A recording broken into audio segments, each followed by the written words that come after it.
गिरफ्तारी का डर, मौत का खौफ, लेकिन उसके बावजूद भी बांग्लादेश की पूर्व प्रधानमंत्री शेख हसीना आखिरकार वतन वापस क्यों लौटना चाहती हैं? अभी हाल ही में दिए एक इंटरव्यू ने इन सभी चर्चाओं को और तेज कर दिया कि आखिरकार शेख हसीना को जब पता है कि उन्हें जाते ही गिरफ्तार कर लिया जाएगा या उनकी हत्या कर दी जाएगी, तो इस सब के बावजूद भी शेख हसीना बांग्लादेश वापस क्यों लौटना चाहती हैं? नमस्कार, आप देख रहे हैं डायनामाइट न्यूज। मैं हूं रोहित गोयल। हर तरफ पड़ोसी मुल्क बांग्लादेश की पूर्व प्रधानमंत्री शेख हसीना इन दिनों चर्चाओं में है।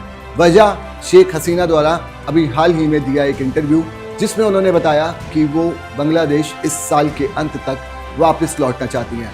न्यूज एजेंसी को दिए इंटरव्यू में शेख हसीना ने कहा कि मुझे पता है कि बांग्लादेश जाते ही मेरी हत्या कर दी जाएगी या मुझे जेल में डाल दिया जाएगा, उसके बावजूद भी मैं बांग्लादेश लौटना चाहती हूँ।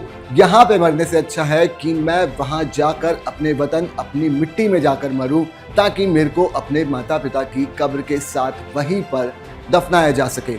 उन्होंने आगे कहा कि ढाका से लगातार अधिकारी भारत को चिट्ठियां भेज रहे हैं और उनको वापस बुलाने के लिए दबाव बना रहे हैं, लेकिन अब इसकी कोई ज़रूरत नहीं। शेख हसीना ने कहा कि वो खुद इस साल के अंत में अवामी लीग के जो और नेता भारत में हैं, उनके साथ बांग्लादेश वापस लौटेंगी। आपको बता दें, 78 साल की शेख हसीना 4 बार बांग्लादेश की प्रधानमंत्री रहीं।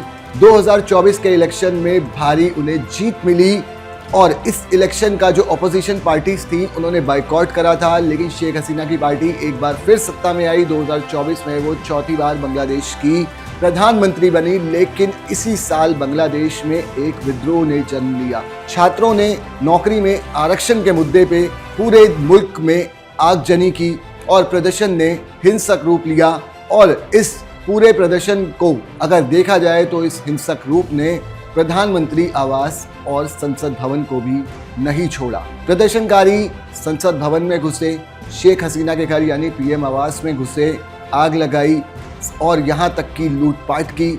और अगर मानव अधिकार की एक रिपोर्ट की मानी जाए तो उनका कहना था कि शेख हसीना द्वारा इस प्रदर्शन में कड़ा रुख अपनाया गया और जिसमें 1400 लोगों की मौत हो गई, जिसके लिए वो जिम्मेदार हैं।